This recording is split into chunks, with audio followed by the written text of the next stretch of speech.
안녕하세요. 세인트폴 세계관 아카데미의 정소영입니다. 지금 우리가 살고 있는 21세기를 포스트 모던 시대라고 말합니다. 포스트라는 말이 영어로 무엇이 지난 후라는 의미이고, 모던이 근대이니까 포스트 모던이라는 말은 근대를 넘어선 시대를 말하는 것이겠죠. 우리는 근대의 특징을 이성의 시대라는 말로 표현합니다. 객관적인 사실이 중요하고 그 사실을 이성으로 이해할 수 있는 때에만 받아들일 만한 것으로 인식되던 시대가 바로 근대입니다. 그런데 지금까지 가장 믿을 만한 것으로 여겨지던 이 이성이 더 이상 믿을 만한 것이 못 된다고 주장하는 것이 바로 포스트 모더니즘의 특징입니다. 객관적인 사실보다는 주관적인 느낌이 더 중요한 시대. 절대적인 진리는 없고 오직 다양하고 상대적인 주의, 주장만이 존재한다고 주장하는 시대가 바로 요즘 우리가 살고 있는 포스트 모던 시대인 것이죠.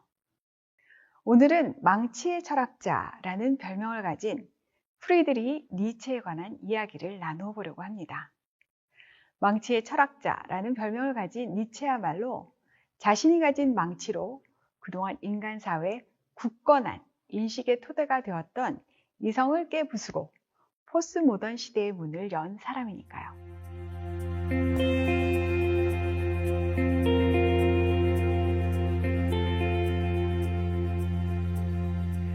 자라투스트라는 이렇게 말했다. 책 제목이 정말 멋있죠. 이 책에서는 주인공이 자라투스트라가 무슨 말을 했다고 하는데 이것을 제대로 알고 이해하려면 자라투스트라가 누구인지를 아는 것이 먼저일 것 같습니다. 자라투스트라는 조로아스터교라는 페르시아의 종교를 만든 사람입니다. 그는 이 세상이 선한 신과 악한 신이 서로 싸우는 곳이라고 생각했습니다. 그러던 어느 날 자라투스트라는 동굴 속으로 새로운 깨달음을 얻기 위해서 들어갑니다. 그리고 드디어 인류를 구원할 수 있는 구원과 해방의 소식을 들고 동굴 밖으로 나오게 됩니다. 자라투스트라는 이렇게 말했다는 자신의 새로운 깨달음을 사람들에게 말해주는 것을 내용으로 합니다. 니체는 이 내용을 자신이 인류에게 선물하는 제5의 복음서라고까지 했습니다. 자라투스트라가 인류에게 선사한 새로운 복음은 무엇이었을까요?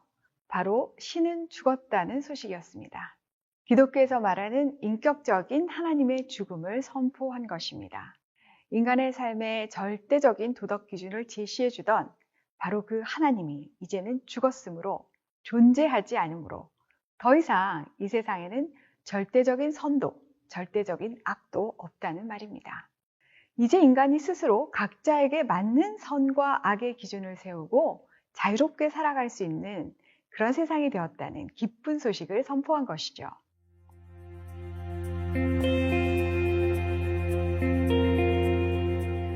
그런데 하나님을 죽인 인간은 과연 행복했을까요? 니체는 일평생 초인이 되려고 애썼고 또 다른 사람들에게도 초인이 되어야 한다고 주장했습니다.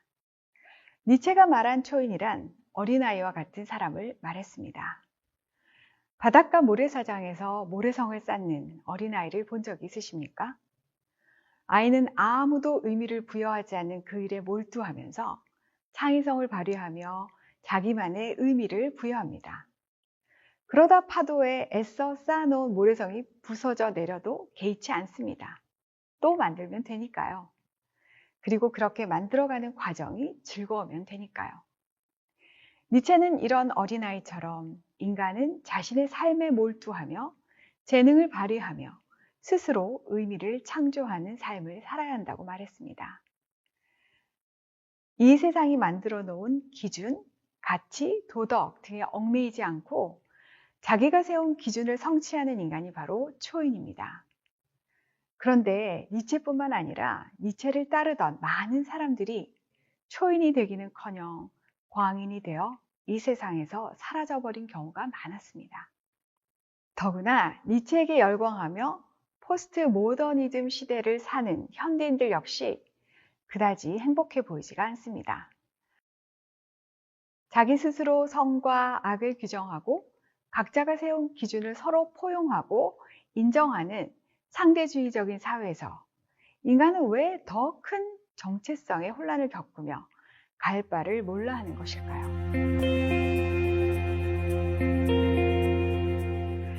포스모더니즘에서 인간은 그 기원은 알 수 없지만 어쨌든 스스로 초인이 되려고 진화하고 있는 존재입니다. 스스로 초인이 되려고, 아니 어쩌면 신이 되려고 몸부림치고 있는 존재일지도 모릅니다. 이런 자율적인, 초인지향적인 인간들이 살고 있는 세상에 왜 이렇게 고통과 악이 많을까요? 포스모더니즘은 그 이유를 인간의 자유를 억압하는 절대자의 존재 때문이며 그 절대자가 부여한 도덕적 의무 때문이라고 말합니다. 스스로 자유롭게 고양될 수 있는 존재인 인간을 노예의 도덕으로 길들이고 있는 것이 바로 절대자를 믿는 기독교라고 말입니다. 포스트 모더니즘에서의 기독교는 하나님이 정한 기준으로 인간을 제한하고 인간의 무한한 잠재력을 억압하는 종교입니다. 그래서 인간 사회의 문제 해결을 위해서 포스트 모더니즘은 신의 죽음을 선포하는 것입니다. 인간을 억압하는 절대자와 그가 부여한 모든 도덕적인 의무로부터의 해방이 우리가 당면한 문제의 본질적인 해결책이라고 말입니다.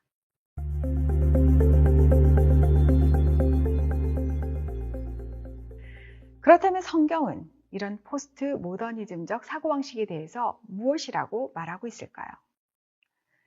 기독교인이라면 누구나 창세기 3장에 나오는 선악과 사건을 잘 알고 계실 것입니다.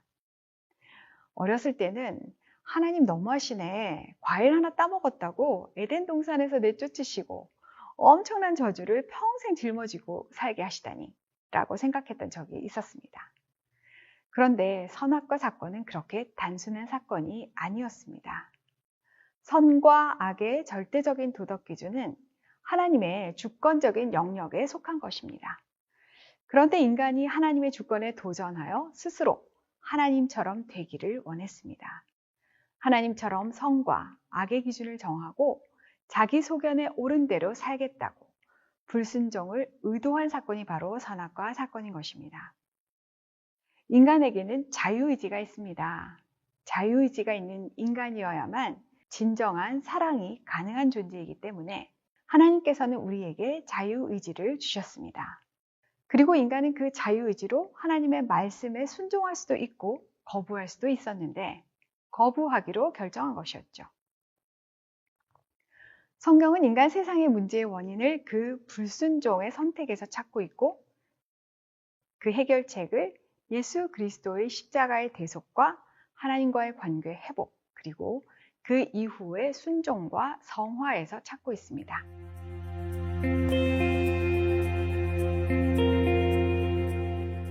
요한복음은 태초에 말씀이 계시니라 라고 시작하는데 지금 보니 인류의 역사는 처음부터 포스트 모더니즘이었던 것 같습니다.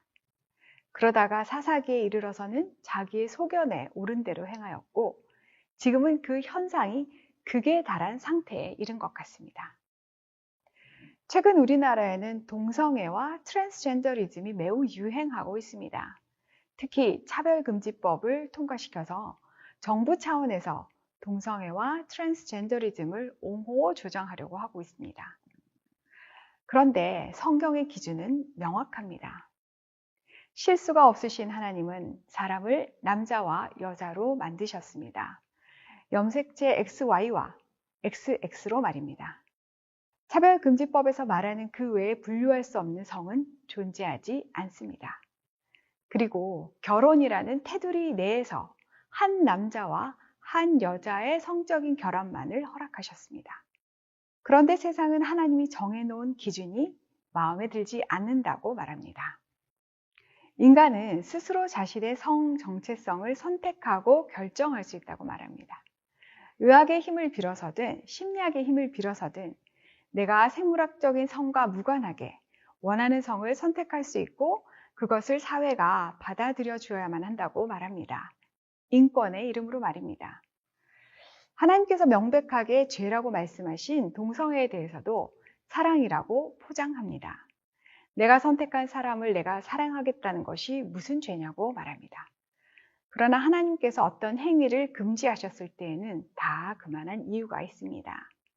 하나님께서 금지한 행동을 하는 인간은 결코 더 인간답게, 더 고상하게 되지 않습니다. 오히려 더 천박하게 변하고 짐승의 수준으로 떨어지게 됩니다. 니체는 스스로 초인이 될 수 있다고 말했지만 그 끝은 파멸이었습니다. 신명기 10장 13절에는 하나님께서 우리에게 규례를 주신 이유가 우리의 행복을 위해서라고 말씀하십니다. 이런 하나님 아버지의 마음을 조금만 알아드리고 믿어드리면 안 될까요? 니체에 관해 이야기하는 오늘은 마음이 좀 착잡합니다. 포스트 모더니즘은 우리 시대에 가장 영향력 있는 세계관인데 동시에 가장 파괴적인 세계관이기 때문입니다. 또한 니체가 하는 이야기 중에는 귀담아 들어볼 만한 일말의 진실이 들어있는데 그것을 잘못 이해하면 사람을 망치는 지름길로 가기 때문입니다. 오늘의 강의가 크리스천으로서 상대주의가 판치는 이 포스트 모더니즘 시대를 어떻게 살아내야 할지 고민해보는 계기가 되었으면 합니다. 시청해주셔서 감사합니다.